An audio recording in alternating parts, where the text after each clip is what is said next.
Stroke করে গুরুতর অসুস্থ রাজশাহী বিশ্ববিদ্যালয়ে আইবিএর প্রথম বর্ষের শিক্ষার্থী জাহিদুল ইসলাম সাইমনকে উন্নত চিকিৎসার জন্য এয়ার অ্যাম্বুলেন্সে ঢাকায় পাঠানো হয়েছে।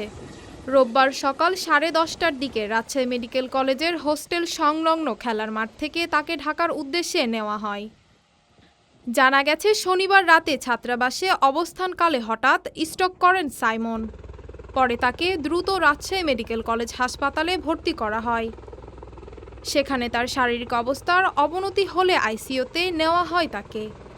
সহপাঠীরা জানান, সকালে ঘুমের মধ্যে খাট থেকে পড়ে যান সাইমন।